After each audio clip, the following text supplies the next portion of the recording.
పారిశుద్ధ్య కార్మికుల కష్టం తెలిసిన వ్యక్తి సీఎం చంద్రబాబు నాయుడు అని వినుకొండ ఎమ్మెల్యే చీఫ్ విప్ జీవి ఆంజనేయులు. అసత్య ప్రచారాలు ఆపకపోతే బొల్లాపై పరువు నష్టం దావా వేస్తామన్న జీవి.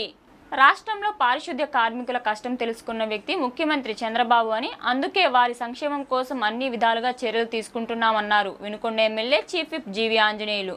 వైకాపా ప్రభుత్వంలో వారిని గాలికి వదిలేశారని, కనీసం మాస్క్, గ్లౌజ్ కూడా ఇవ్వలేదన్నారు.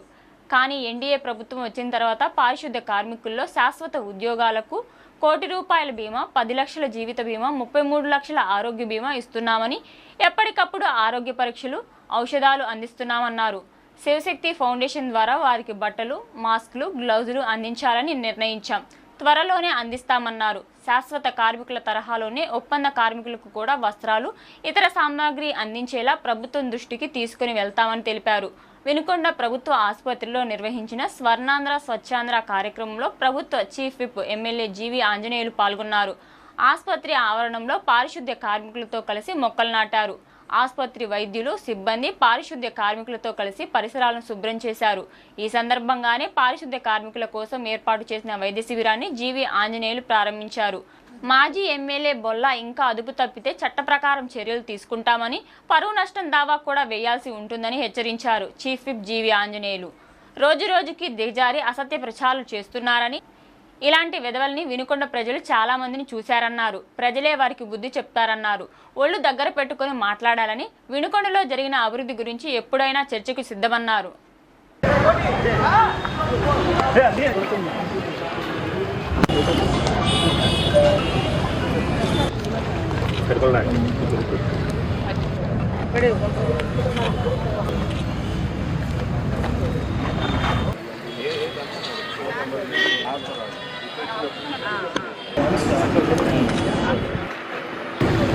సంతోషమ్మా, అందరికీ ధన్యవాదాలు.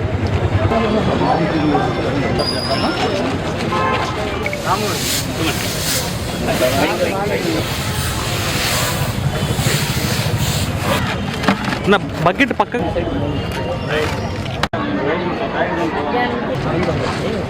మరి మన ప్రభుత్వ చీఫ్ నమస్కారం అండి. అది కాదని నాకు ప్రజాసేవ కోసం వచ్చాను. మీరు వేరే విధంగా ఏ హెల్ప్ అయినా అడగండి. ఇక్కడ మాత్రం డ్యూటీలో సిన్సియర్ ఉండండి. డాక్టర్ సుబ్రహ్మణ్య గారు చెప్పారు, మీరు అందరూ బాగా చేస్తున్నారు.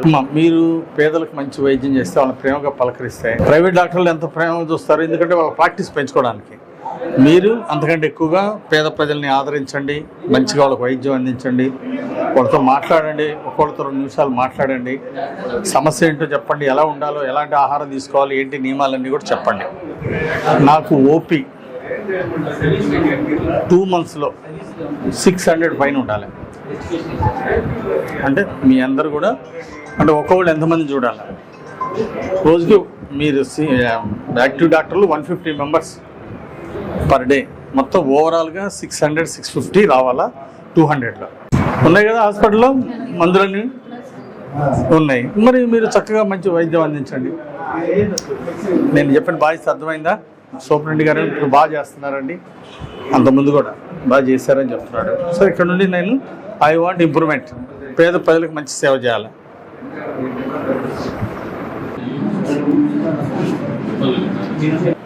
మీ కార్మికులందరికీ కూడా ప్రభుత్వం ద్వారా హౌసింగ్ ఇప్పిస్తాం.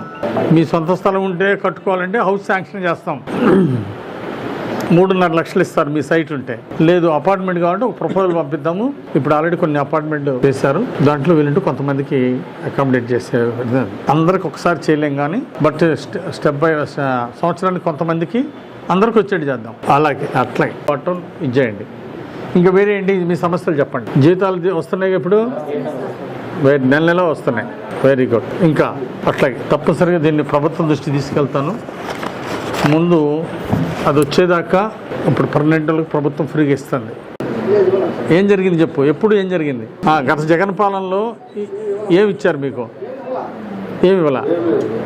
ఆ, మాస్కులు ఇవ్వలేదు.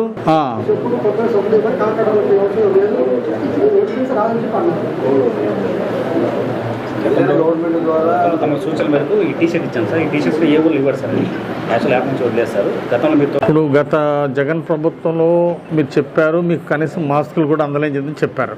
ఖచ్చితంగా ఇప్పుడు చంద్రబాబు గారి ప్రభుత్వంలో ఇప్పుడు పర్మనెంట్ వాళ్ళకి మాస్కులు, చెప్పులు, కొబ్బరి నూనె అన్నీ ఇస్తున్నారు. ఈ అవుట్ సోర్సింగ్ ద్వారా రిక్రూట్ చేయనిస్తున్న వాళ్ళకి కూడా ఇమ్మని చెప్పేసి రికమెండ్ చేస్తాం. మీ గురించి మంత్రి గారి దృష్టి తీసుకెళ్తా, మున్సిపల్ మినిస్టర్ నారాయణ గారి దృష్టి తీసుకెళ్తా, అట్లాగే ప్రభుత్వం దృష్టి కూడా తీసుకెళ్తా, చంద్రబాబు గారి దృష్టి కూడా తీసుకెళ్తాను. ఓకే, ఇంకా హెల్త్ ఇష్యూస్ ఏమైనా ఉన్నాయా, ఆరోగ్య సమస్యలు ఏమైనా ఉన్నాయా? పిలిపించేసి మన జాషులో పెట్టేసి మన ఒక నుంచి ఇన్స్ట్రక్షన్ పెట్టి 2014-19 ప్రతి హాఫ్ ఇయర్కి పెట్టాము. ఇవి 6 monthsకి ఒకసారి ఇవ్వాలని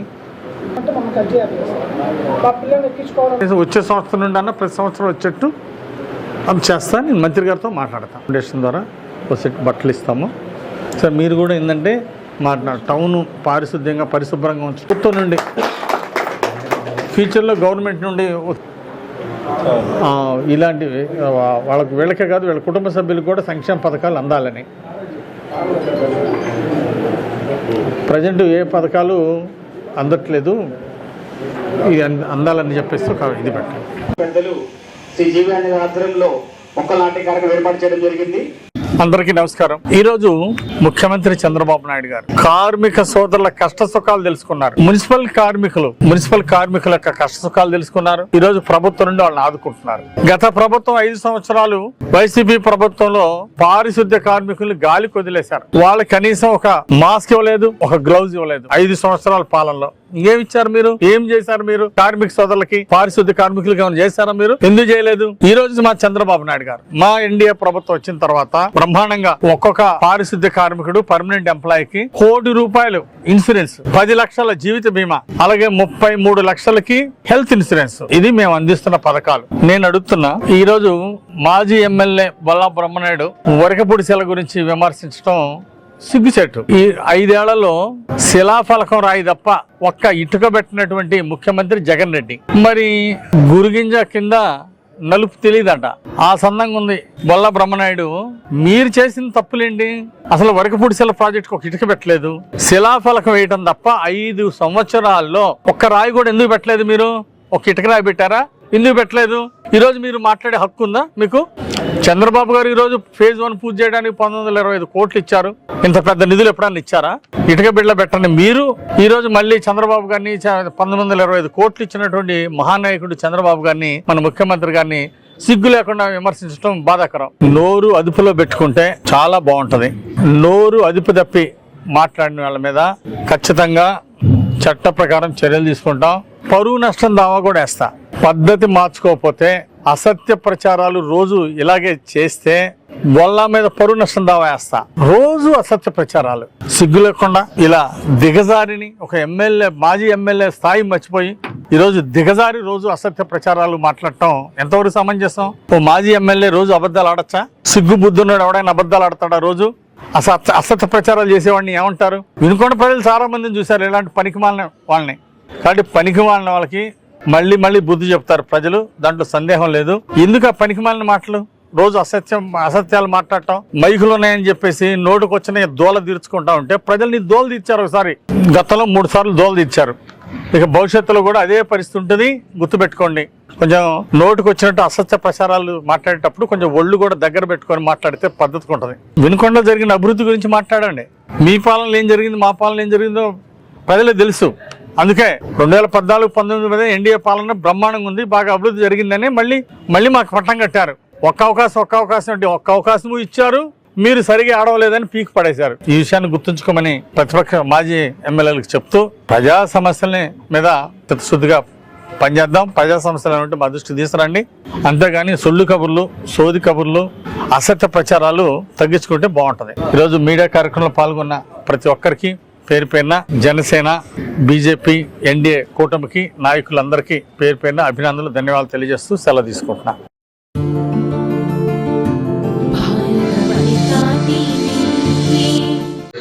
ఇది